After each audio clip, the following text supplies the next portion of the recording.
হাসলেও মরে যাবা, কাঁদলেও মরে যাবা, সুখে থাকলেও মরে যাবা, দুঃখে থাকলেও মরে যাবা, রাজপ্রাসাদের অট্টালিকায় থাকলেও মরে যাবা, জীর্ণ কুঠির কুড়ে ঘরে থাকলেও মরে যাবা। জীবনে কোনোদিন দুঃখ যদি না পাও তবুও মরে যাইবা, জীবনে কোনোদিন সুখও যদি না পাও তবুও মরে যাবা। কোনোদিন যদি না হাসো তাইলেও মৃত্যু হবে, কোনোদিন যদি না কাঁদো তাইলেও মৃত্যু হবে।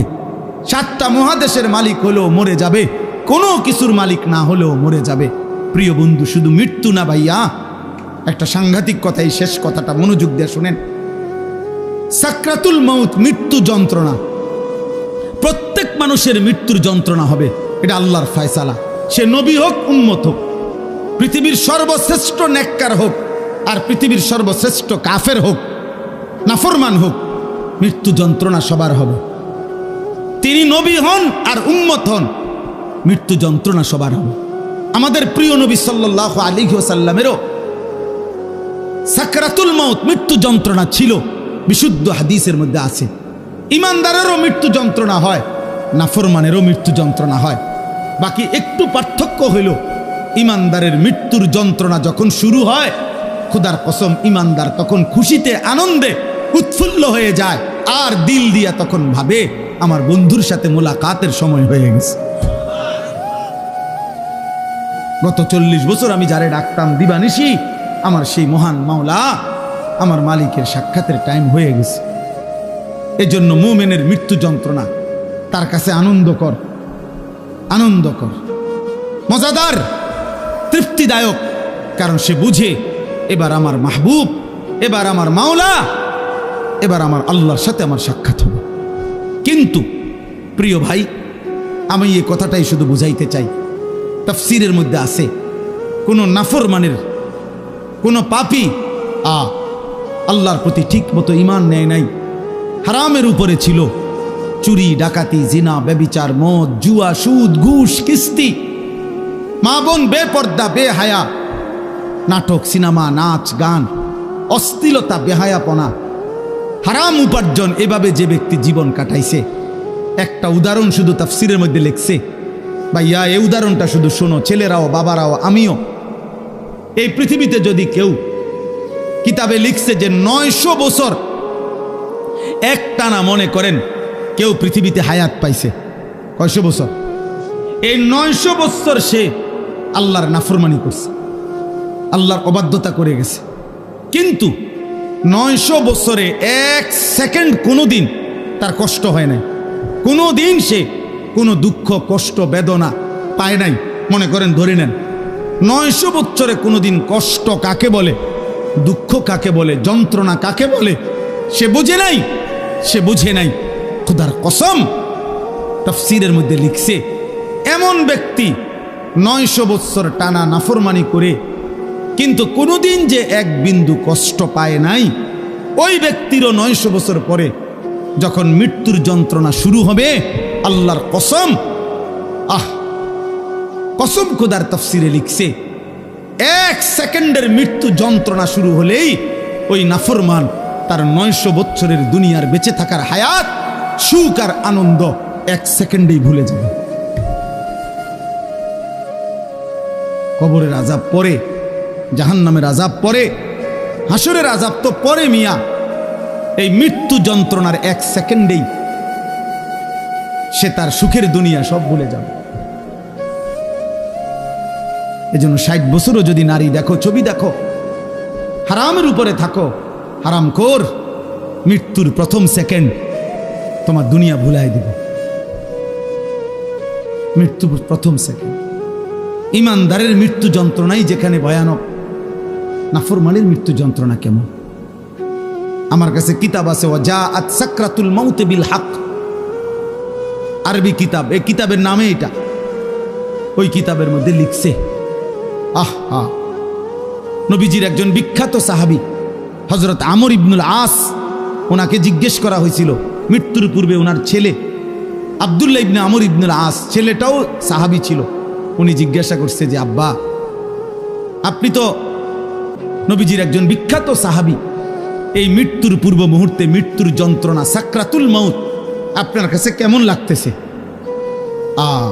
নবীর সাহাবী বলতেছে, ইয়া বুনাইয়া, কাআন্না জিবালাদ দুনিয়া আলা সাদরি ওয়া কাআন্নী আতানাফাসু মিন সাকবিল ইবরা।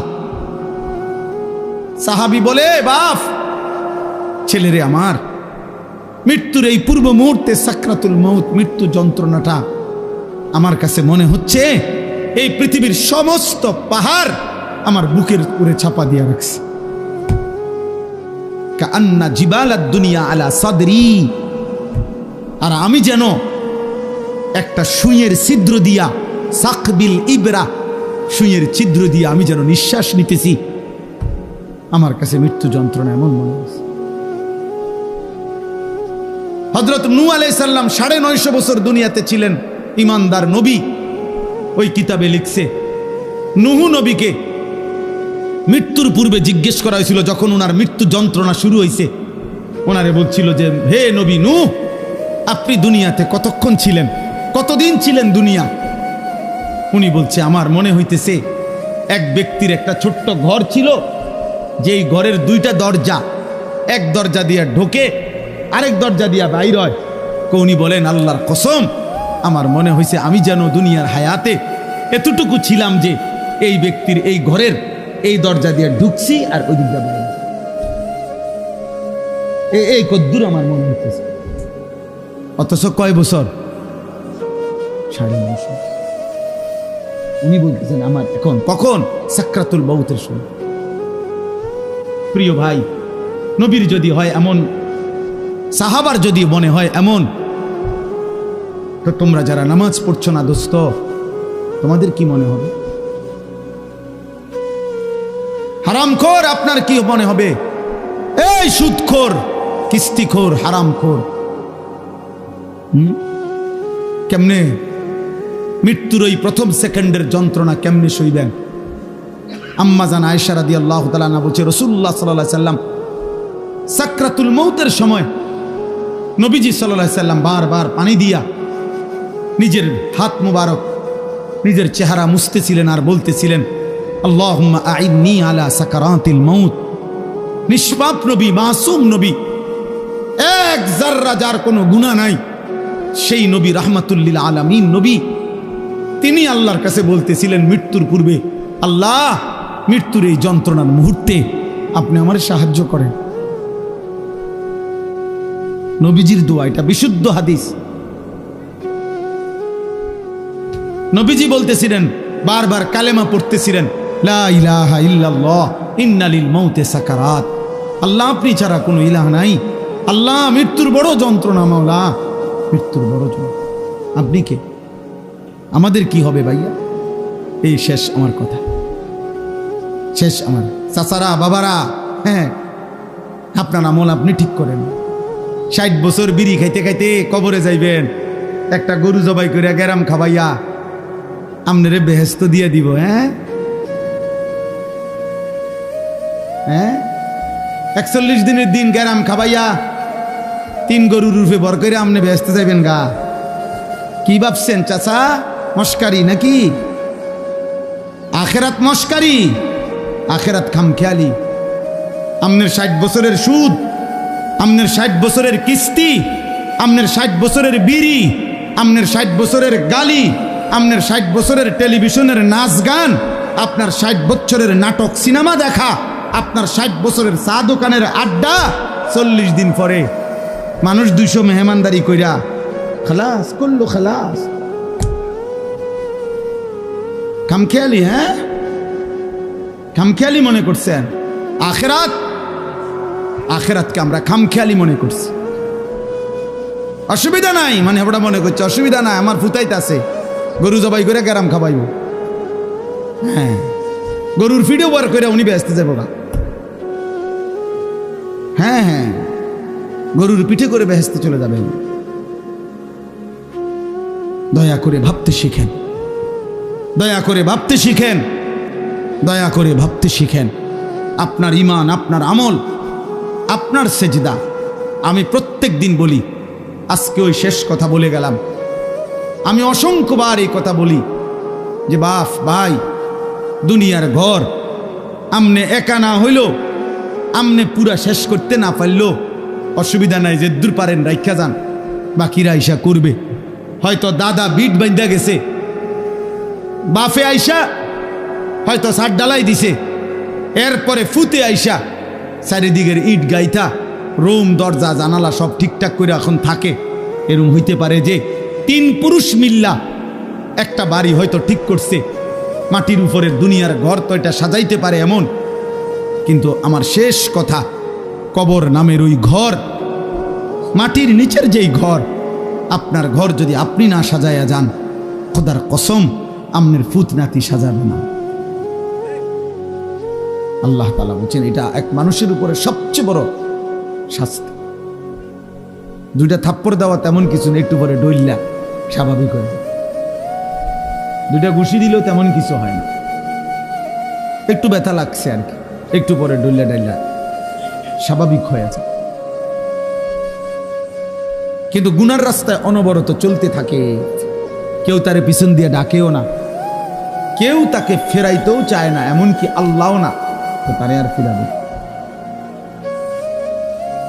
এজন্য আমরা খুতবা পড়ি যে নবী সাল্লাল্লাহু আলাইহি সাল্লামের শেখানো খুতবা সব হুজুররা পড়ে দেন না, মান ইয়াহদিহিল্লাহু ফালা মুদিল্লা লাহু ওয়া মান ইউদলিলহু ফালা হাদিয়া।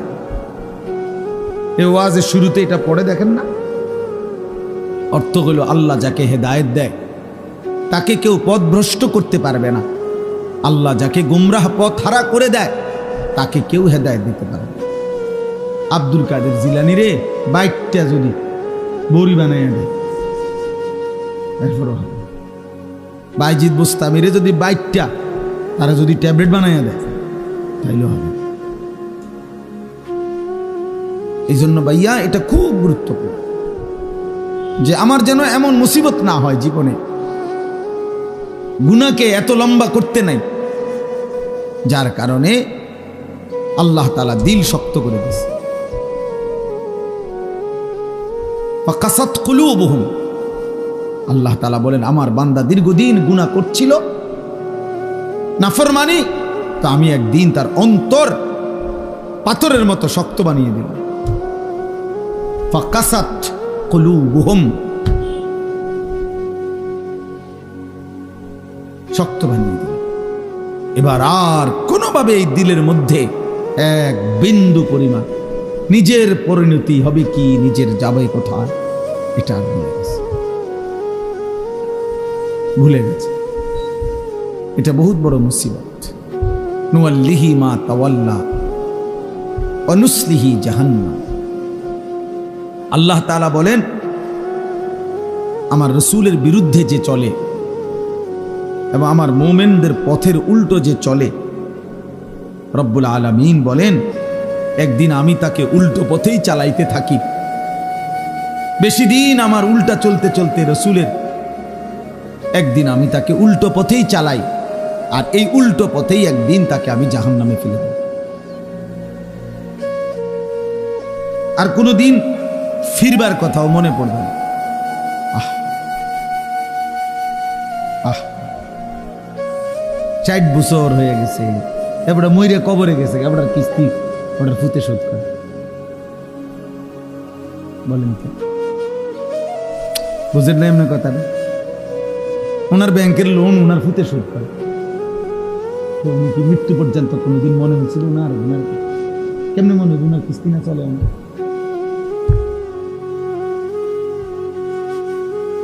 বলে ওনার সুদ, ওনার কিস্তি ওনার ফুতে সুদ। স্বামী মারা গেছে, বউয়ে, আমি জানি এরকম খবর, বউয়ে বাজারে দোকানদারদের কাছে আইটা স্বামীর সুদের টিয়া উঠে, বউ বোরকাঘাত দিয়া পর্দানসীন সুদ কর, পর্দা করে বোরকাগাও দিয়ে সুদের টিয়া উঠে। আস্তাগফিরুল্লাহ, আস্তাগফিরুল্লাহ, আস্তাগফিরুল্লাহ। পর্দার কোনো দোষ নাই, বোরখারও কোনো দোষ নাই, দোষ হলো তোমার আখলাকের, দোষ তোমার আখলাক। আমি একদিন একবার বলছে যে দাড়ি রেখে মিশা কথা কয়, আমি না দাড়ি রেখে তো মিশা কথা বলা যায়, অসুবিধা কি? দাড়ি রেখে মিশা কথা বলা যায় না? কথা বলেন না কেন? মিথ্যা বলা কবিরা গুনাহ নেই, তো এই শেভ করলে যায় তো আর কি। মিথ্যা কথা তো আলাদা জিনিস, এটা লাগে দাড়ির লোক আমি এটা লাগাইছেন কিন্তু।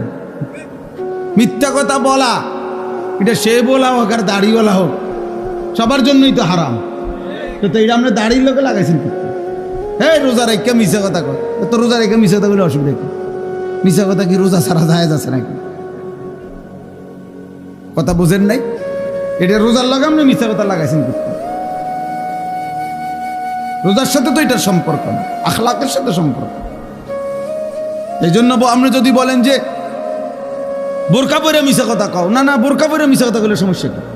মিথ্যা বলা হারাম, সবার জন্যই হারাম, সব অবস্থায় হারাম। এই জন্য এটা জরুরি বিষয়, এটা বহুত ভয়ানক বিষয়। আমি এটাই দেখাইতে চাইছিলাম। এই দেখেন, ওয়ালা ইয়াকুনু কাল্লাযীনা উতুল কিতাবা মিন ক্বাবলু ফাতালা আলাইহিমুল আমাদু ফাকাসাত কুলুবুহুম ওয়া কাসীরুম মিনহুম ফাসিকুন। আল্লাহ বলে, আমার মুমিন বান্দারা ওই ইহুদিদের মতো, ওই বেঈমানদের মতো হয়েও না, যারা এত বেশি পরিমাণ, আমি তাদেরকে আসমানি কিতাব দিয়েছিলাম, কিন্তু আমার আসমানি কিতাবের ওহীর হুকুমকে প্রত্যাখ্যান করে লম্বা লম্বা স্বপ্নের আশা, স্বপ্নের জাল বুনে তারা নিজেদের আশা পরিপূর্ণ করতে হালাল হারামের মিশ্রণ করে চলতে লাগলো। ফলে আমি একদিন ফাকাসাত কুলুবুহুম, তাদের অন্তর পাথরের মতো মজবুত করে ফেলব। এবার আর পাক নাফাক, হালাল হারাম, জায়েজ না জায়েজের কোনো অনুভূতি যাবে না। মাকেও দেখে, নিজের বোনকেও দেখে, রাস্তার মহিলাকেও দেখে, বিবিকেও দেখে, টেলিভিশনের নর্তকীকেও দেখে। মানে এই নাফরমানের কাছে হালাল হারামের কোনো পার্থক্য নেই। ওর কাছে ওর বিবি আর টেলিভিশনের মহিলা বরাবর। নিজের বউরও দেখে, সিনেমার নর্তকীরও দেখে, বরাবর বরাবর। ও তার মাকেও দেখে, অন্যের নারীকেও দেখে, বরাবর বরাবর। এই স্বভাব জানোয়ারের স্বভাব, এই স্বভাব কুকুরের স্বভাব। কুকুরের কাছে পাক নাফাক আলাদা কিছু নেই। কুকুর মানুষের ফেলে দেওয়া খাবারও মুখ দেয়, পায়খানা তো মুখ।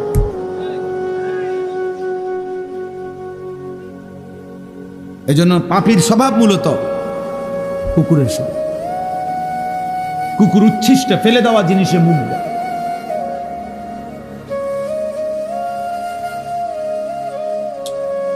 আল্লাহ আমাদেরকে বুঝ দান করেন। দোস্ত, এই জন্য আমি বলতেছিলাম আল্লাহর কথা মনোযোগ দিয়ে শুনবার, দিল দিয়া। গাফেল হইলে, অমনোযোগী হইলে, দিলটা উল্টায় ফেললে মুশকিল। আল্লাহ নবী সাল্লাল্লাহু আলাইহি ওয়াসাল্লাম বলছেন, ইন্না কুলুবাল ইবাদ বাইনা ইসবাআইন মিন আসাবি'ir রহমান ইউকাল্লিবুহু কাইফা ইয়াশা। নবী সাল্লাল্লাহু আলাইহি ওয়াসাল্লাম বলেন, প্রত্যেক মানুষের অন্তর আল্লাহ তাআলার কুদরতি দুইটি আঙ্গুলের মাঝখানে, আল্লাহর কুদরতি আঙ্গুলের মাঝে। প্রত্যেক মানুষের দিল, আল্লাহ নবী সাল্লাল্লাহু আলাইহি ওয়াসাল্লাম বলেন, ইউকাল্লিবুহু কাইফা ইয়াশা। আল্লাহ মানুষের দিল যেভাবে ইচ্ছে সেভাবে উলটপালট করতে পারে। আনুগত্যের উপরেও রাখতে পারে, নাফরমানির উপরেও কি করতে পারে। এই জন্য আমাদের প্রিয় নবী সাল্লাল্লাহু আলাইহি ওয়াসাল্লাম, নবীজি সাল্লাল্লাহু আলাইহি সাল্লাম খুব বেশি যেই দোয়াগুলো পড়তেন, এর মধ্যে একটা দোয়া ছিল এটা। নবীজি বেশি বেশি এই দোয়াটা পড়তেন, ইয়া মুকাল্লিবাল কুলুব সাব্বিত কলবি আলা দীনিক। হে অন্তর সমূহের পরিবর্তনকারী, উলটপালটকারী আল্লাহ, আমার অন্তরটা, আমার দিলটা আপনার দ্বীনের উপরে মজবুত রাখেন। আমি যেন ঘুম যেতেও আপনাকে মনে রাখি, আমি যেন ঘুম থেকে উঠেও আপনাকে মনে রাখি, আমি যেন আপনাকে ভুলে না যাই, আপনাকে ভুলে না যাই। আমি যেন আপনাকে ঘুমাবার আগেও মনে রাখি, ঘুমাতে উঠেও মনে। এই জন্য নবী সাল্লাল্লাহু আলাইহি সাল্লাম ঘুম যেতেও দোয়া করতেন, ঘুম থেকে উঠেও দোয়া করতেন কিনা? আল্লাহুম্মা বিসমিকা আমুতু ওয়া আহয়া। আবার ঘুম থেকে উঠে বলতেন আলহামদুলিল্লাহিল্লাযী আহয়ানা বা'দা মা আমাতানা ওয়া ইলাইহিন নুশুর। খাবারের শুরু তো আল্লাহর নাম নিতেন, তো খাবার শেষ করেও আল্লাহর নাম। বাথরুমে ঢুকতেও আল্লাহর নাম নিতেন, তো বের হয়েও আল্লাহর নাম। প্রত্যেকটা নড়াচড়াতে ওয়া আলা জুনুবিহিম, আল্লাহ বলছে মোমেন প্রতিটা নড়াচড়ায় তুমি তোমার মালিকের নাম নাও। ওয়া আলা জুনুবিহিম অর্থ পার্শ্ব পরিবর্তন, কারণ ওঠে বদলতে বদলতে। অর্থাৎ কেউ যদি এই কোমর এদিকে ফিরায়, এমন করি না আমরা, আল্লাহ, তো এরকম কোমর বদলাইতে গেল আল্লাহ, এদিকে ফিরল আল্লাহ। ওয়া আলা জুনুব, আল্লাহ চাই বান্দা এভাবে আমার নাম নেই। আমার শায়েখ আল্লামা মুফতি মুশতাকুন নবী কাসিম, আমি হুজুরে বহু দেখছি, ওনার সাথে আমি লম্বা লম্বা পথ সফর করছি। রাত্রিবেলা সারা রাত গাড়িতে ছিলাম, গাড়ি যতবারই ব্রেক দেয়, যতক্ষণই ধাক্কা খায় গাড়িতে, একটু ধাক্কা খাইলেই ওনার সাথে সাথে উনি সুবহানাল্লাহ আলহামদুলিল্লাহ কোনো না কোনো একটা তাসবিহ করে ওঠে, আল্লাহর নাম অটোমেটিকলি যেন মুখ থেকে বের হতেছে। রাসূলুল্লাহ সাল্লাল্লাহু আলাইহি ওয়াসাল্লাম আম্মা জান আয়েশা রাদিয়াল্লাহু তাআলা আনহা বলেন, কানা রাসূলুল্লাহ সাল্লাল্লাহু আলাইহি ওয়াসাল্লাম ইয়াযকুরুল্লাহ আলা কুল্লি আহয়ানিহি। রাসূলুল্লাহ সাল্লাল্লাহু আলাইহি ওয়াসাল্লাম সর্বদাই আল্লাহ পাকের জিকির করতেন, আল্লাহকে ডাকতেন। এজন্য আমরা সবাইকে বলি, নওজোয়ান তোমাদেরকেও, প্রিয় ভাই, নিজের উপরে রহম করুন। একটা 24 ঘন্টার দিন তোমার জীবন থেকে পার হইলে তোমার সময় বদলে যায়, তোমার হায়াতের কিছুটা পরিবর্তন হয়। 12 বছর বয়সে তুমি যেমন ছিলা, আজ 16 বছরে তুমি তেমন না, আর একটু মজবুত হয়েছে, আর একটু শক্তিশালী হয়েছে। তাহলে অতএব প্রতি সেকেন্ড, প্রতি ঘন্টা আমরা অনুভব না করলেও আমাদের পরিবর্তন হয়। জিন্দিগির তো পরিবর্তন হয়, শরীর স্বাস্থ্যের তো পরিবর্তন হয়, কিন্তু ঈমান আমলের কি হালাত, ঈমান আমলের কি হালাত? প্রতিদিন একই রকম, প্রতি বছর একই রকম, প্রতি সপ্তাহ একই রকম। এটা দুর্ভাগ্য ছাড়া আর কিছু। একদিন সুখে কিংবা দুঃখে, আনন্দ কিংবা বেদনায়, হাসি কিংবা কান্নায় আমরা কিন্তু কবরে চলে যেতে হবে। এই আজকে শুধু আমি এটাই বলতে চাই, আমি যে 4টা আয়াত পড়ছি, কোরআনুল কারীমের 26 নম্বর পারা, 50 নম্বর সূরা, সূরায়ে কাফ, এই সূরার 4টা আয়াত 16, 17, 18, 19, এই 4টি আয়াত মূল বক্তব্য হলো আল্লাহ তাআলা বলতেছেন 2টা কথা। একটা হলো বান্দা 5টি জিনিসের তত্ত্বাবধানে তুমি আমার আসো, প্রতিটা বান্দা তোমরা আমার 5টি জিনিসের তত্ত্বাবধানে আছো, নিয়ন্ত্রণে। এটা একটা কথা আল্লাহ বলছেন এখানে। আরেকটা বলছেন এই তত্ত্বাবধান, এই নেগ্রান, এই পর্যবেক্ষণ, এই অবস্থার উপরেই একদিন সত্য সত্য তোমাদের মৃত্যুর যন্ত্রণা শুরু হবে, আর তোমাদের মৃত্যু হবে, তোমরা কবরে চলে যাবে। এই কথাটা আল্লাহ এখানে বলছে। 1 নম্বরে আল্লাহ বলছেন ওয়ালাকাদ খালাকনাল ইনসান। প্রথম কথা বান্দা মনে রেখো, সমস্ত মানুষ আমি আল্লাহই সৃষ্টি করেছি।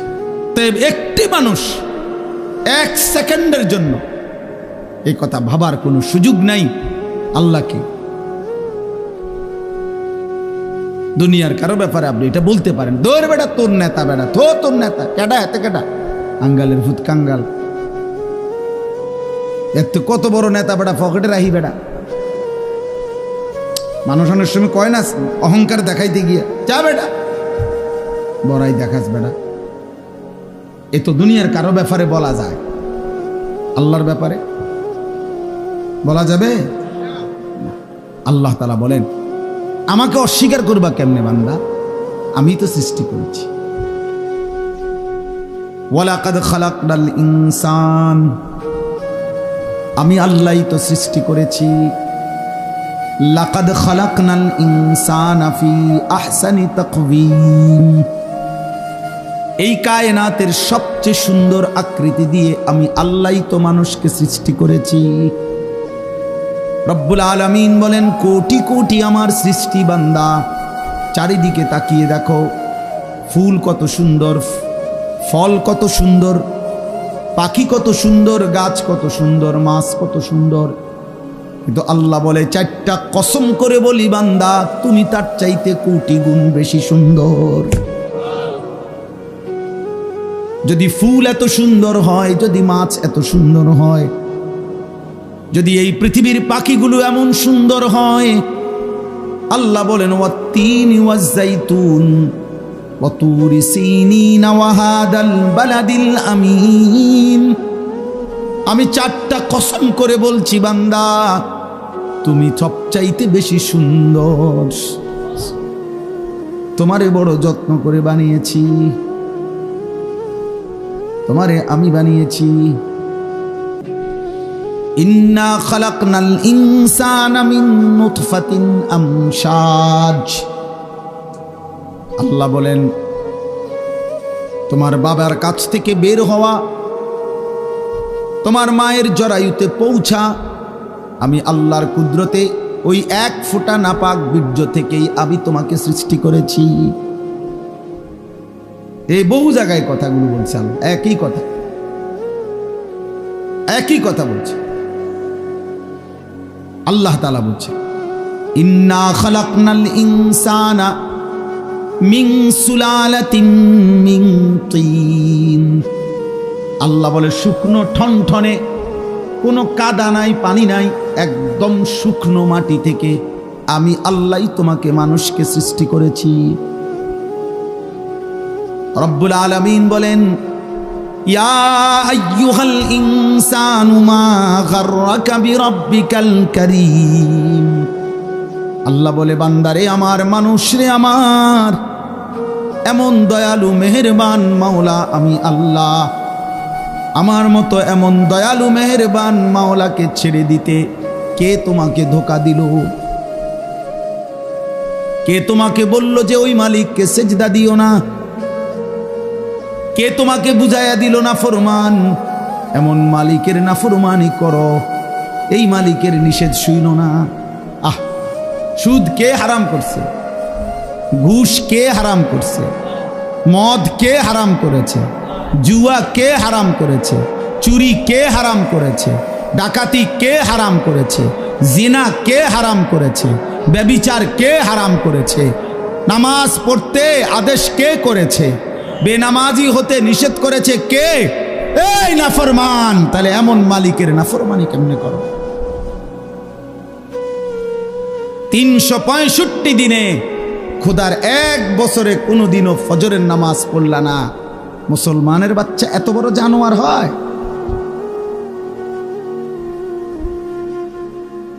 হ্যাঁ, মুসলমানের ঘরে এত বড় হাইওয়ান থাকে? তুমি মুসলমান, তুমি মুসলমান। 30 বছর মুসলমান সুদ খায়।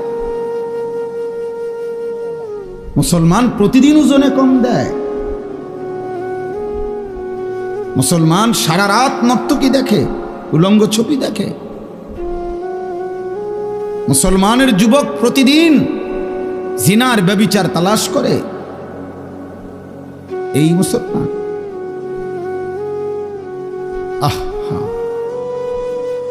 আমার কাছে কিতাব আছে, মিসালি নওজোয়ান, উর্দু কিতাব। ওইখানে আছে পাকিস্তানের একজন বিশ্ববিখ্যাত বুজুর্গ ছিলেন, মুজাহিদ ছিলেন, হযরত মৌলানা মুফতি নিজামউদ্দিন শামজাই রহমতুল্লাহ আলাইহ, যাকে প্রকাশ্যে আল্লাহর দ্বীনের কথা বলার জন্য প্রকাশ্যে দিবালোকে গুলি করে মারা ফেলছে, শহীদ করে ফেলছিলেন। তিনি বলছিলেন, হে যুবক, উনি যুবকদেরকে লক্ষ্য করে একটা কথা বলছিলেন যে হে যুবক, এই পৃথিবীর প্রথম দিন থেকে এই পর্যন্ত পৃথিবীর ইতিহাস তুমি খুঁজে দেখো। পৃথিবীর ইতিহাসে যত সংগ্রাম, যত মতবাদ, যত চিন্তা, যত চেতনা, যত আন্দোলন, যত উদ্দেশ্য, যত লক্ষ্য এই পৃথিবীতে বাস্তবায়ন করতে কেউ চাইছে, তো সেই জন্য যখনই খুন দরকার হয়েছে, রক্ত দরকার হয়েছে, জান দরকার হয়েছে, সর্বপ্রথম প্রত্যেক যুগে, প্রত্যেক কালে প্রতিটি মতাদর্শ, প্রতিটি মতবাদ প্রতিষ্ঠার জন্য কলিজার খুন যারা পেশ করেছে তারা যুবক। যতবার এই পৃথিবীতে রক্ত লাগছে ততবার যুবকের রক্তই ব্যবহার হয়েছে।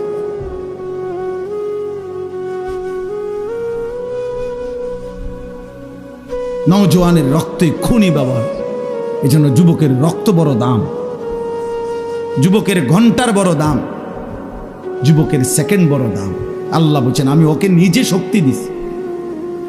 আল্লাহুল্লাযী খালাকাকুম মিন দুআফিন, আল্লাহ বলছে আমি তোমাকে প্রথম সৃষ্টি করেছি দুর্বল শিশু। সুম্মা জাআলা মিন বাদি দুআফিন কুওয়া, সেই দুর্বল শরীরে আমি আল্লাহই দিয়েছি শক্তি, যৌবন। সুম্মা জাআলা মিন বাদি কুওয়াতিন দুআফান ওয়া শাইবা, আবার সেই শক্তি সামর্থ্যবান শরীরে আমি আল্লাহ আবার দিয়েছি দুর্বলতা এবং বৃদ্ধ। এই জন্য নওজোয়ান, কথা তো ছিল তোমরা ইসলামের জন্য লড়বা, কথা তো ছিল তোমরা আল্লাহর দ্বীনের জন্য কথা বলবা। আহা, এমন সুন্দর জীবন তোমরা শত শত যুবক একেবারে ঠান্ডা মাথায় পরিকল্পিতভাবে বুঝে শুনে এমন সুন্দর রাত, হায়াত, দিন, ঘন্টা, নারী দেখতে দেখতে, ছবি দেখতে দেখতে, মোবাইল দেখতে দেখতে, অশ্লীল উলঙ্গ দৃশ্য দেখতে দেখতে, অনাদরে অবহেলায় এমন সুন্দর ঘন্টা, মিনিট, সেকেন্ড শেষ করে দিচ্ছে। আহা, ঠিক হলো না। এই পৃথিবী গড়বে কে? তাই ইসলামের জন্য কিছু করবে কে? তাই আল্লাহর দ্বীনের জন্য কিছু করবে কে? বাপ, সারা পৃথিবীর মজলুম মুসলমানকে কে বাঁচাবে? মাহাদির পক্ষ হয়ে লড়বে কে? তাইলে দাজ্জালের বিরুদ্ধে লড়বে কে? আল্লাহর দ্বীনের জন্য বুক সোজা করে দাঁড়াবে কে? তাই তোমরা তো আমাদেরই সন্তান। তোমাদের যাদের বয়স 16 বছর, আমার 16 বছরের সন্তান আছে। আমার প্রথম সন্তানের বয়স 16 বছর। অতএব তুমি আমার সন্তান। তুমি ভেবে দেখো তো, রাসূলুল্লাহ সাল্লাল্লাহু আলাইহি ওয়াসাল্লামের দুইজন বিখ্যাত সাহাবী, কিশোর সাহাবী, একজনের নাম ছিল সামুরা ইবনে জুনদুব রাদিয়াল্লাহু তাআলা আনহু, আরেকজনের নাম ছিল রাফি' ইবনে খাদিজ রাদিয়াল্লাহু তাআলা আনহু। দুইজনই কিশোর।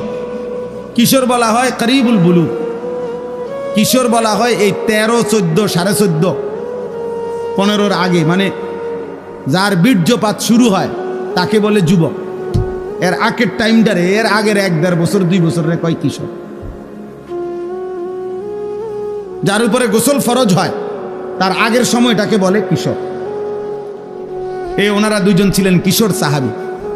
বদরের যুদ্ধের দিন দুইজনেই ওনারা যুদ্ধের ময়দানে, তো রাফে ইবনে, দুইজনেই আসছে লাইনে, কিন্তু রাফে ইবনে খাদিজ উনি একটু চালাকি কইরা লাইনে যখন দাঁড়াইছে, তো বৃদ্ধাঙ্গুলির মধ্যে, সরাসরি হাদিসে আছে, বৃদ্ধাঙ্গুলির মধ্যে উনি একটু ভর দিয়া নিজের লম্বা দেখাইছে, ফলে উনার অনুমতি হয়ে গেছে ওই সাইজ দেখা, হে লম্বা আছে, ঠিক আছে, সমস্যা নাই, এগুলোর লগে মিলে।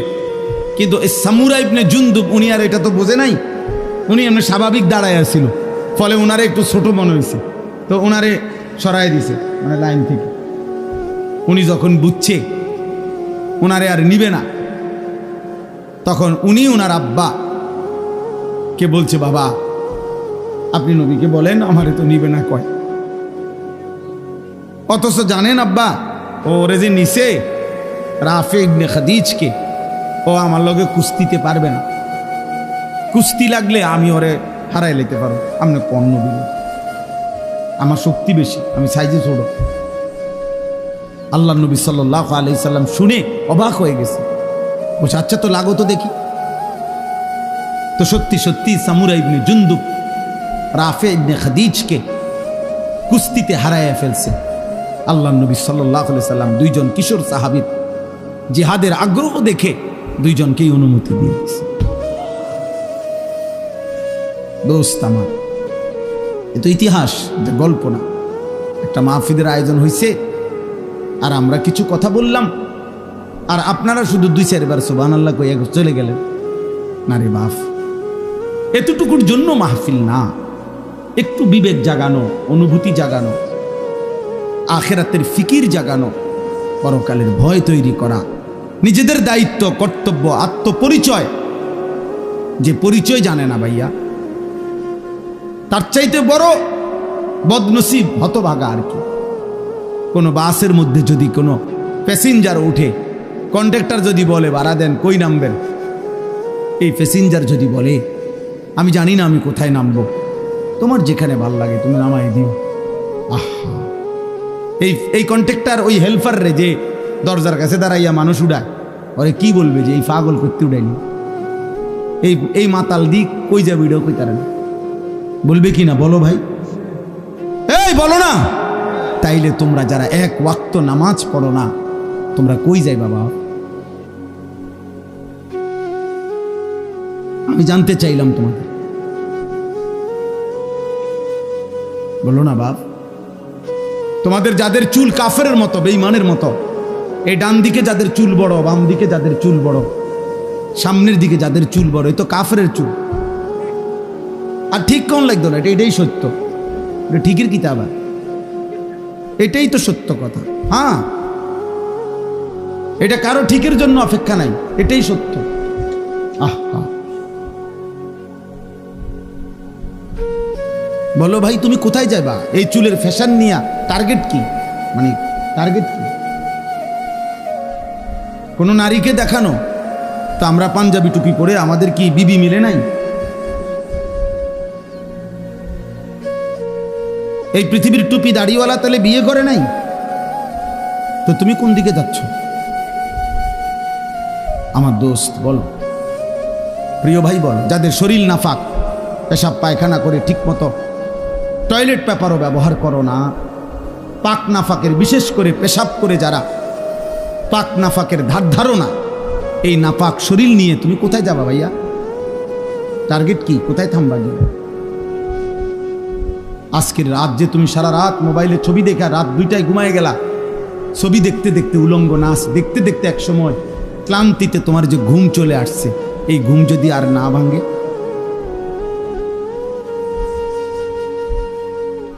অনেক সিএনজির পিছনে লেখা থাকে, বাসের পিছনে লেখা থাকে ঘুম ভাঙলে সকাল, না ভাঙলে পরকাল, লেখা থাকে না? ভেবে দেখো ভাইয়া। তো এই নাফাক শরীর কেউ তো জানলো না, তো তোমার গন্তব্য কোথায়?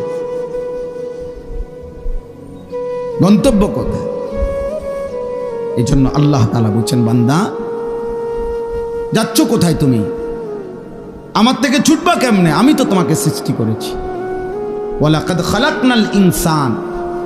এই জন্য এই কথা আল্লাহ প্রথম প্রত্যেককে মনে করাই দিছে, বান্দা মনে রেখো তুমি কিন্তু আমার সৃষ্টি। যদি তোমার সামান্য বিবেকও থাকে তাহলে তুমি আমার নাফরমানি কমপক্ষে করতে পারো না, কারণ আমি তোমারে বানাইছি, তুমি আমার। এই কায়নাত আমি সৃষ্টি করেছি তোমার জন্য। হুয়াল্লাযী খালাকা লাকুম মা ফিল আরদি জামিআ। আল্লাহ বলছে তামাম দুনিয়ার সব কিছু আমি আল্লাহ তোমাদের জন্য সৃষ্টি করেছি।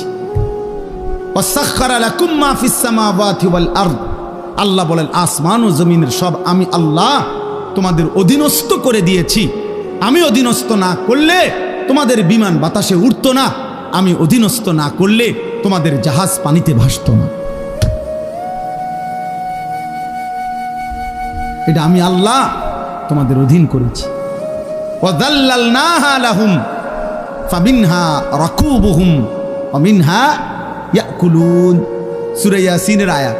আল্লাহ বলেন চতুষ্পদ প্রাণী, গরু, ওট, মহিষ, গাধা, ঘোড়া, আল্লাহ বলেন এগুলো আমি তোমাদের অধীন করেছি, ফলে কোনোটা তোমরা জবাই করে গোশত খাও আর কোনোটার পিঠে চড়ে তোমরা চলাফেরা করো।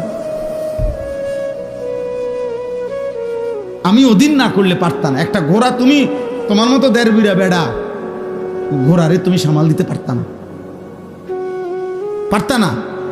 একটা লাথি দিলে তুমি উড়ে যাবে। কিন্তু আল্লাহ বলেন ওকে আমি তোমার অধীনস্থ করে দিয়েছি বান্দা। তাহলে এই গোটা কায়নাত আমি তোমার জন্য দিলাম, তোমাকে আমি বানাইলাম। মিন আইয়ি শাইইন খালাকাহু ফাকাদ্দারা সুম্মা সাবিলা ইয়াসসারা।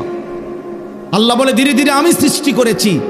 একদিন মায়ের পেট থেকে আমি তোমার বের হওয়ার রাস্তা সহজ করে এই পৃথিবীর আলো দেখবার সুযোগ দিয়েছি।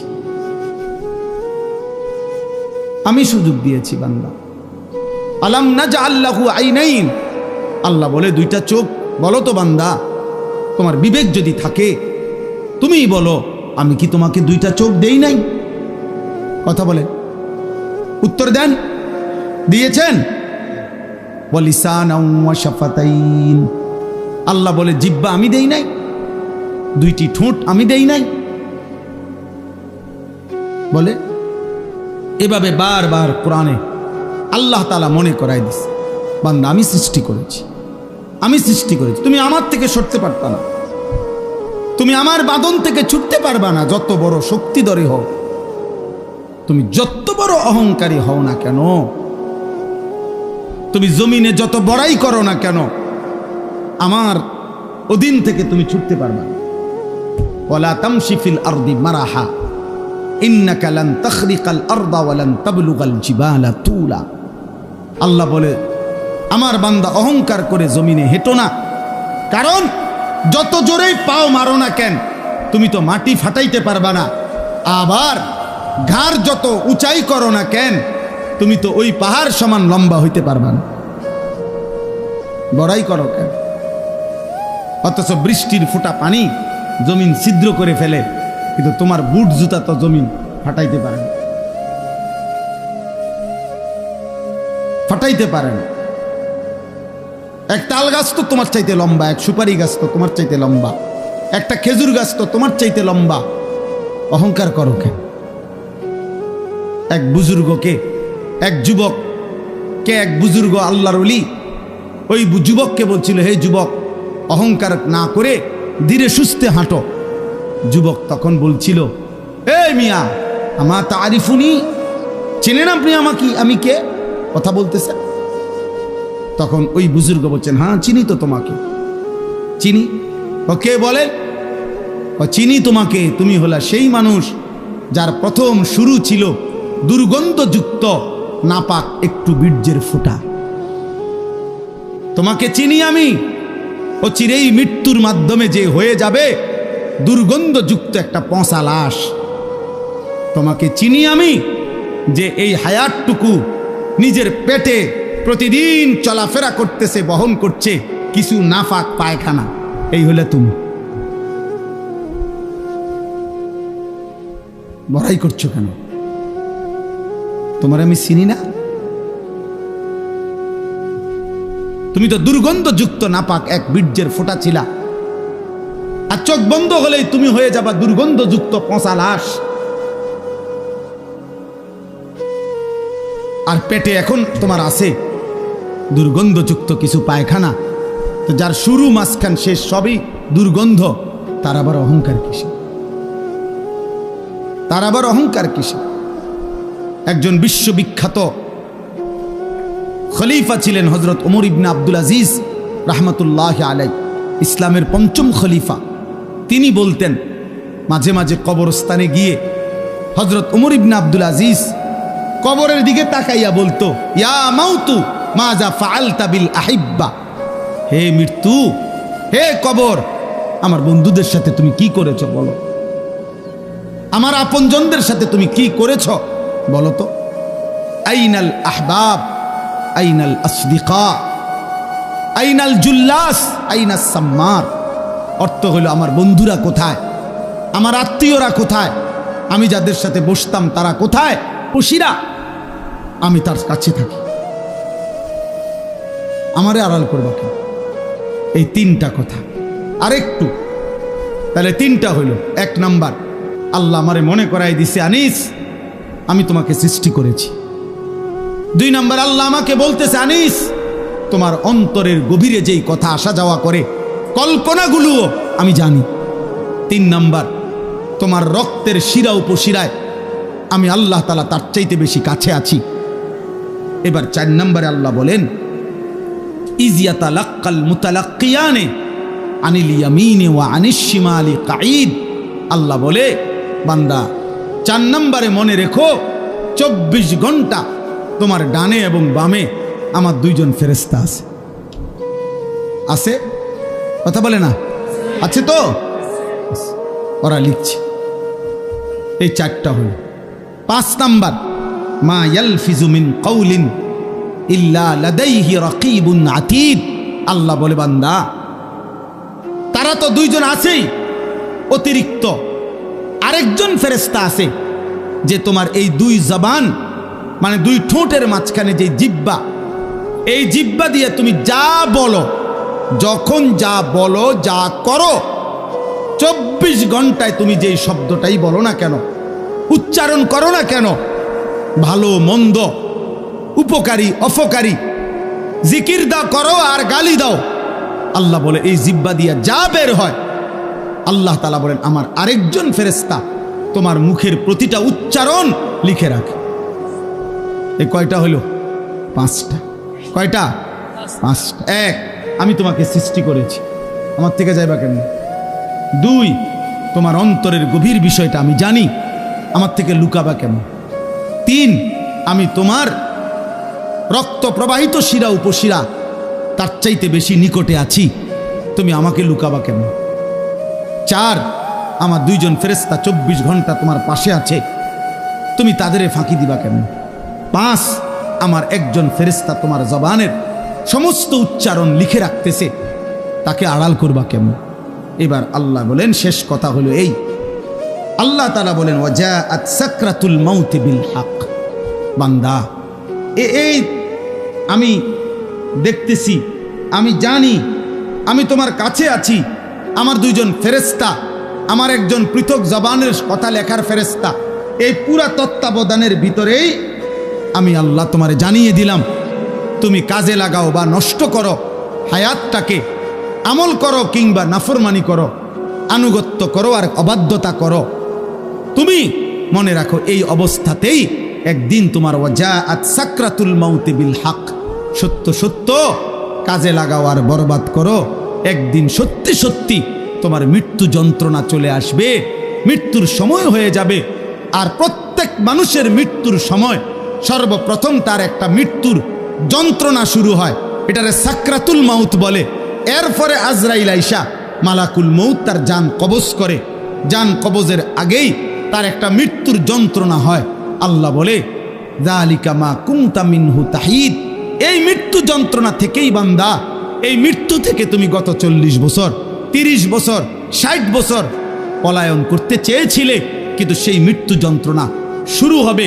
মৃত্যুর সময় আসবেই আসবে, হাসলেও মরে যাবা, কাঁদলেও মরে যাবা, সুখে থাকলেও মরে যাবা, দুঃখে থাকলেও মরে যাবা, রাজপ্রাসাদের অট্টালিকায় থাকলেও মরে যাবা, জীর্ণ কুঠির কুড়ে ঘরে থাকলেও মরে যাবা, জীবনে কোনোদিন দুঃখ যদি না পাও তবুও মরে যাইবা, জীবনে কোনোদিন সুখও যদি না পাও তবুও মরে যাবা, কোনোদিন যদি না হাসো তাইলেও মৃত্যু হবে, কোনোদিন যদি না কাঁদো তাইলেও মৃত্যু হবে।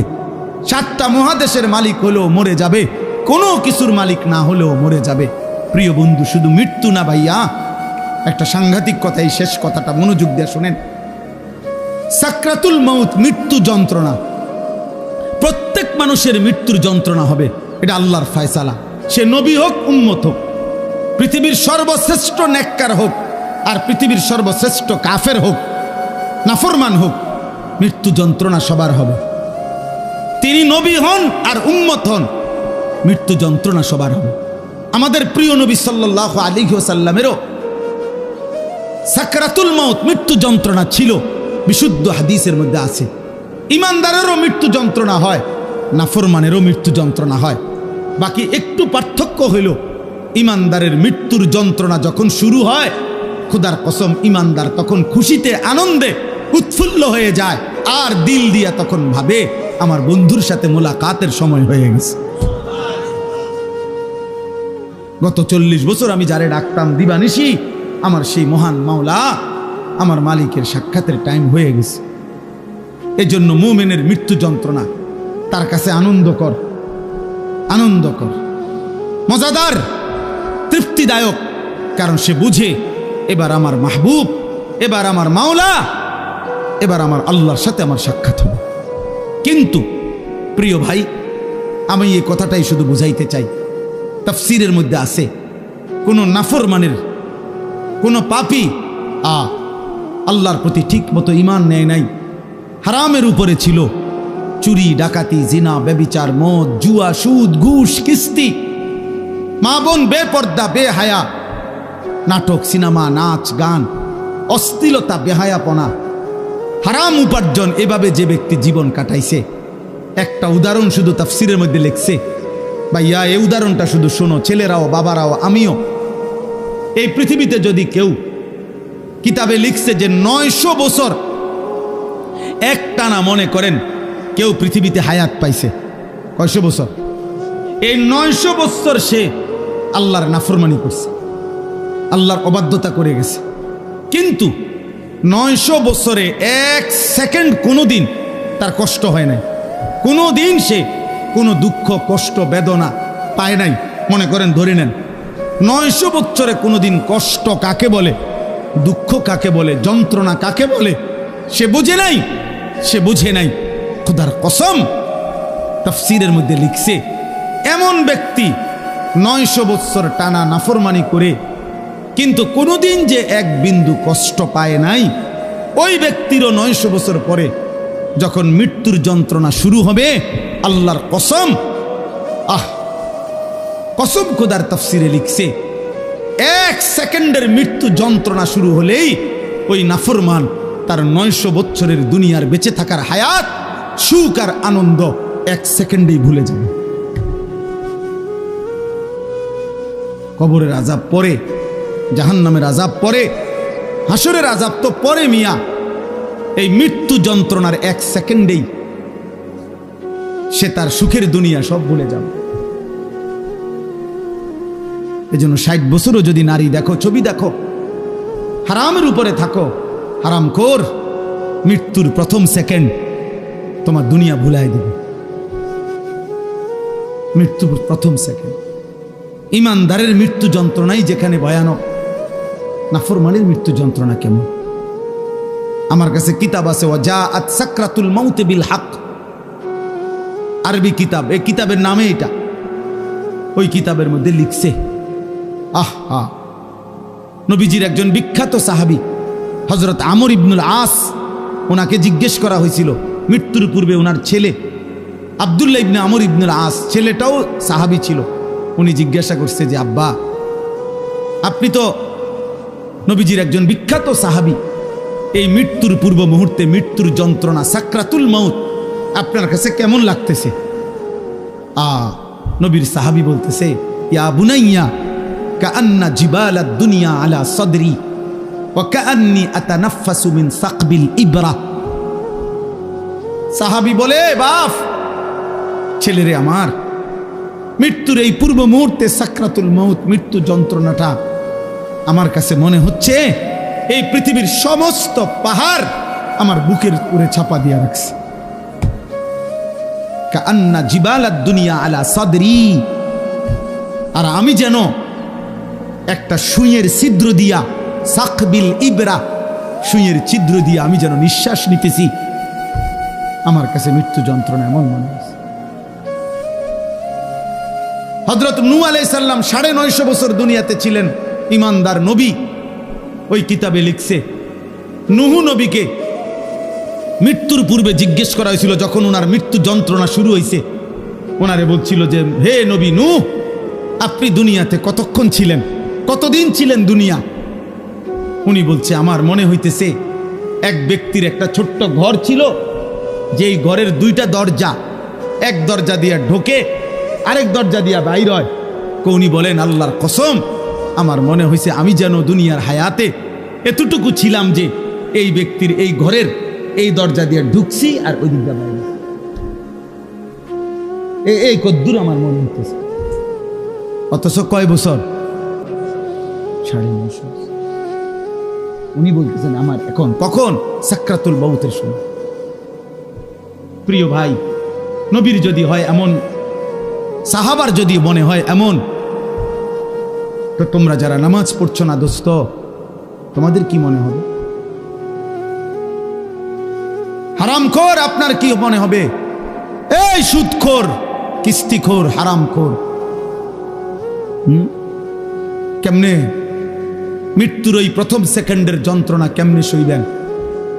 আম্মা জান আয়েশা রাদিয়াল্লাহু তাআলা আনহা বলছে, রাসূলুল্লাহ সাল্লাল্লাহু আলাইহি সাল্লাম সাকরাতুল মউতের সময় নবীজি সাল্লাল্লাহু আলাইহি সাল্লাম বারবার পানি দিয়া নিজের হাত মুবারক নিজের চেহারা মুছতেছিলেন আর বলতেছিলেন, আল্লাহুম্মা আইন্নি আলা সাকারাতিল মউত।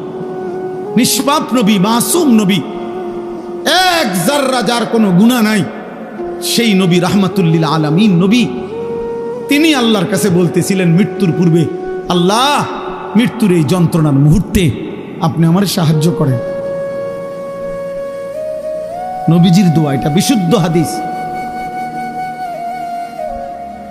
নবীজি বলতেছিলেন, বারবার কালেমা পড়তেছিলেন, লা ইলাহা ইল্লাল্লাহ ইন্না লিল মাউতি সাকারাত। আল্লাহ আপনি ছাড়া কোনো ইলাহ নাই, আল্লাহ মৃত্যুর বড় যন্ত্রণা, মাওলা মৃত্যুর বড় যন্ত্রণা। আপনি কে? আমাদের কি হবে ভাইয়া? এই শেষ আমার কথা, শেষ আমার। চাচারা, বাবারা, হ্যাঁ, আপনার আমল আপনি ঠিক করেন। 60 বছর বিড়ি খাইতে খাইতে কবরে যাইবেন, একটা গরু জবাই করে গ্যারাম খাবাইয়া আমনেরে বেহেস্ত দিয়ে দিব। হ্যাঁ হ্যাঁ, 41 দিনের দিন গ্যারাম খাবাইয়া 3 গরুর রূপে বর করে আমনে বেহেস্ত যাইবেন গা। কি ভাবছেন চাচা? মস্কারি নাকি? আখেরাত মস্কারি, আখেরাত খামখেয়ালি। আমনের 60 বছরের সুদ, আমনের 60 বছরের কিস্তি, আমনের 60 বছরের বিড়ি, আমনের 60 বছরের গালি, আমনের 60 বছরের টেলিভিশনের নাচ গান, আপনার 60 বছরের নাটক সিনেমা দেখা, আপনার 60 বছরের চা দোকানের আড্ডা, 40 দিন পরে মানুষ 200 মেহমানদারি কইরা খালাস করলো, খালাস। খামখেয়ালি, হ্যাঁ খামখেয়ালি মনে করছেন। আখেরাত, আখেরাতকে আমরা খামখেয়ালি মনে করছি। অসুবিধা নাই মানে আমরা মনে করছি অসুবিধা নাই, আমার ফুতাইতে আছে, গরু জবাই করে গ্যারাম খাবাইব। হ্যাঁ, গরুর ফিডও বার করে উনি ব্যস্ত যাবো গা। হ্যাঁ হ্যাঁ, গরুর পিঠে করে বেহেস্তে চলে যাবে উনি। দয়া করে ভাবতে শিখেন, দয়া করে ভাবতে শিখেন, দয়া করে ভাবতে শিখেন। আপনার ঈমান, আপনার আমল, আপনার সেজদা। আমি প্রত্যেক দিন বলি, আজকে ওই শেষ কথা বলে গেলাম। আমি অসংখ্যবার এই কথা বলি যে বাপ ভাই, দুনিয়ার ঘর আমনে একা না হইল, আমনে পুরা শেষ করতে না পারল অসুবিধা নাই, যে দূর পারেন রাইখা যান, বাকিরা আইসা করবে। হয়তো দাদা বিট বাঁধা গেছে, বাফে আইসা হয়তো ছাদ ডালাই দিছে, এরপরে ফুতে আইসা চারিদিকের ইট গাইথা রুম দরজা জানালা সব ঠিকঠাক করে এখন থাকে। এরম হইতে পারে যে 3 পুরুষ মিল্লা একটা বাড়ি হয়তো ঠিক করছে, মাটির উপরের দুনিয়ার ঘর তো এটা সাজাইতে পারে এমন।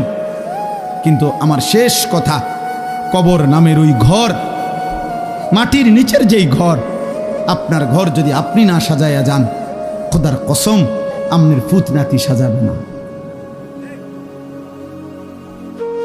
গরুর গুস্ত আর ফার্মের মুরকা দিয়া, পাঙ্গাস মাছ দিয়া আমনের কবর রাজা মাহফিত না কাকা। জি না, কিছু সোয়া বইটারে, কিন্তু ফিডা আশা করা যায় না। মাটিতে তো পড়ব, উনি তো মাটিতে থাকতো তখন। আল্লাহ আমাদেরকে হেফাজত করেন। এজন্য চা দোকানের বিরোধিতা করবেন না, নিজের ঈমান আমল নিয়ে ভাবেন। মসজিদের সাথে সম্পর্ক করেন, নামাজের সাথে সম্পর্ক করেন। দুনিয়ার প্রয়োজন শেষ করতে পারতেন না, আমনে সত্য মিথ্যা সুদ ঘুষ কিস্তি দিয়েও আপনার সংসারের প্রয়োজন আপনি শেষ করতে পারবেন না। আপনি মরার পরেও সংসারের বহু খরচ বাকি থাইকা যাবে। আমনে মরার 6 মাসের মাথা দেখবেন আমনের ঘরে সোফার কোনা ভাঙ্গা গেছে, জানালার গ্রিল নষ্ট হইয়া গেছে, দরজার সিটকারি খুলিয়া গেছে, বাথরুমের প্লাস্টিকের দরজা ইডি ভাঙ্গা ঠুরঠুর হয়ে গেছে, জুরজুর হইয়া গেছে। এগুলা নাই। অনেক কিছুই আবার করতে হবে সন্তানরা। কাজে দুনিয়া আপনি আপনার বিবি বাচ্চার দুনিয়া শেষ করতে পারতেন না, ওরা আবার করতে হবে। তো কাজে কেন মিথ্যা বললেন, কেন সুদ খাইলেন, কেন কিস্তি নিলেন, কেন হারাম খাইলেন, কেন ওজনে কম দিলেন, বিনিময়ে পরিবারের অভাব তো দূর করতে পারলেন না, ফাঁকি দিয়া নিজের আখিরাতটা নষ্ট করলেন। অতএব দয়া করে প্রত্যেকেই নিজ হায়াতে, যার হায়াত আছে যতক্ষণ, সুযোগ আছে ততক্ষণ, এখন তওবা করেন, এখন চোখের পানি ফেলেন, এখন কাঁদেন, ইনশাআল্লাহ বরকত হবে। আল্লাহ তাআলা আমাদেরকে তৌফিক দান করেন, আল্লাহ তাআলা আমাদেরকে কবুল করেন। আজকের এই মাহফিল আল্লাহ তাআলা বরকত দান করেন। যাদের ভালোবাসায়, যাদের আয়োজনে এই মাহফিল, মসজিদওয়ালা সকলকে আল্লাহ তাআলা মাফ করে দেন। আমার কিশোর ছেলেরা একজনও যদি বুঝে থাকো ভাইয়া, সবাই একসাথে বদলাবে না, আমরা এটা জানি বাপ, কিন্তু আমার অনুরোধ রইল নওজোয়ান তোমাদের কাছে, দয়া করে তোমরা প্রত্যেকেই নামাজ পড়ো, গুনাহ ছাড়ো বাপ, মোবাইলের ছবি, নারীর নেশা কমাও বাপ। যে চাহিদা আল্লাহ দিছে আল্লাহ সেটা পূরণ করে দিবে। পেটের খিদা যিনি দিছেন তিনি খাবারেরও ব্যবস্থা করছেন, পানির তৃষ্ণা যিনি দিছেন তিনি পানিরও ব্যবস্থা রাখছেন। অতএব লজ্জাস্থানের চাহিদা যিনি দিয়েছেন, হালাল স্ত্রী তিনি ব্যবস্থাও করে দিবেন। তুমি সবর করো, কুত্তার মতো, জানোয়ারের মতো পরের নারীর দিকে হা করে তাকায় থাইকো না বাপ। এই জীবন একদিন তোমারে জাহান্নামেই নিয়ে যাবে, একদিন ধিক্কৃত করবে। কোনো নেশাখোর, গাঁজাখোর, কোনো জিনাখোর, কোনো ব্যভিচারী, কোনো লম্পট চরিত্রহীনকে পৃথিবী কোনোদিন 100 কোটি বছর পরেও পৃথিবী তাকে কোনোদিন সম্মানের সাথে স্মরণ করবে না, তাকে লানতেই দিবে, অভিশাপই দিবে। আরো 1000 কোটি বছর পরেও ফেরাউন নিকৃষ্টই থাকবে, আরো 100 কোটি বছর পরেও জুনায়েদ বাগদাদি সম্মানিতই থাকবে। অতএব পৃথিবী তোমারে থুতুই মারবে, বেনামাজিকে, চরিত্রহীনকে। আল্লাহ আমাদেরকে হেফাজত করেন, আল্লাহ সকলকে কবুল আর মনসুর করেন। আলহামদুলিল্লাহ রাব্বিল আলামিন। আল্লাহর কথা বসে শোনা এটা আদব, এটা জরুরি, গুরুত্বপূর্ণ। বসে শুনতে হয়, এতে বরকত হয়, এতে বরকত হয়। নবী সাল্লাল্লাহু আলাইহি ওয়াসাল্লাম যেখানেই কথা বলতেন, সাহাবায়ে কেরাম নবী সাল্লাল্লাহু আলাইহি ওয়াসাল্লামের কথা বসে শুনতেন। হযরত জিবরাইলের মতো ফেরেশতা যখন নবীজির কাছে মানুষের আকৃতিতে আসতেন, তখন নবীজির সামনে মুখোমুখি হয়ে বসতেন। এতটা মুখোমুখি যে নবী সাল্লাল্লাহু আলাইহি ওয়াসাল্লামের হাঁটুর সাথে হাঁটু, বুকের সাথে বুক মুখোমুখি, চোখের সাথে চোখ মুখোমুখি। ফাসনাদা রুকবাতাইহি ইলা রুকবাতাইহি। রাসূলুল্লাহ সাল্লাল্লাহু আলাইহি ওয়াসাল্লাম একদিন সাহাবাদেরকে সাথে নিয়ে একজন সাহাবীর জানাজা পড়তে গেছে। তো জানাজার সেখানে গিয়ে দেখছেন যে তখনও কবর খোঁড়া শেষ হয় নাই, আর একটু সময় লাগবে, আরো 10-20 মিনিট। তো হাদিসে স্পষ্ট আছে, হযরত বারা ইবনে আযিব রাদিয়াল্লাহু তাআলা আনহু বর্ণনা করেন, নবীজি ওইখানেই বসে গেলেন এবং আমরাও তাঁর চতুর্দিকে বসলাম। ফাজালাসা ওয়া জালাসনা হাওলাহু, তিনিও বসলেন, আমরাও চারদিকে বসলাম। এরপরে নবীজি ওই কবর খোঁড়া পূর্ণ শেষ হওয়া পর্যন্ত আমাদের সামনে মৃত্যু এবং কবরের উপরে লম্বা বয়ান করলেন। তাইলে একটা কবরস্থান যেখানে কবর দাফন হবে, সেটা স্বাভাবিকভাবে ওয়াজের কোনো স্টেজ না, প্যান্ডেলও না, এবং ওইখানে হয়তো এতটা মুনাসিব জায়গাও না। কিন্তু এরপরেও নবীজি বসছেন, তো সাহাবীরা বসছেন, যেরকমই হোক জায়গাটা। এরপরে নবীজির কথা সাহাবারা শুনছে। অথচ এখানে তো এটা বসার জন্য ইন্তজাম করা হয়েছে, এখানে বসবে না কেন? এই জন্য ভাইয়া এটা জরুরি, সবসময় মনে রাখবে। এটা একটা সার্কাস না যে ম্যাজিক। কিছুক্ষণ দেখে গেলাম আগের দিনের বাজারে বাজারে যে ওষুধ বেচত ক্যাম্বাসাররা, ওই মানুষ চারদিকে ঘিরাও দিয়ে দাঁড়াইতো, মাঝখান দিয়ে ওষুধ বেচত, গান গাইতো। আমার ছোট্টবেলায় মনে আছে, একবারে 2-3-তে পড়ি যে সময়, প্রাইমারি, আমার বোনের বাড়িতে গেলে, আমার বোন জামাই বাজারের বড় ব্যবসায়ী ছিল, তো মাঝে মধ্যে এগুলা যে ক্যাম্বাসাররা ওষুধ বেচে এগুলা শুনতে যাইতাম, ছোট আছিলাম। তো বলতো যে এখনই গান শুরু হবে, আপনারা মনোযোগ দিয়ে গান শুনেন।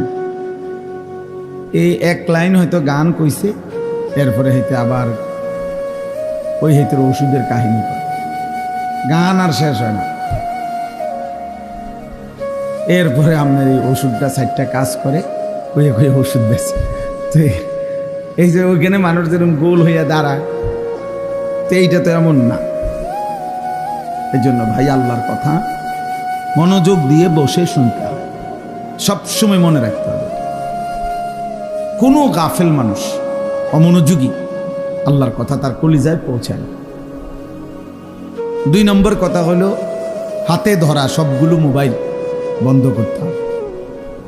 একজনও, ছোট বড়, জওয়ান বুড়া, হুজুর পাবলিক, টুপিওয়ালা টুপি ছাড়া কেউ হই মোবাইল হাতে ধরে ভিডিও বা রেকর্ড করা যাবে।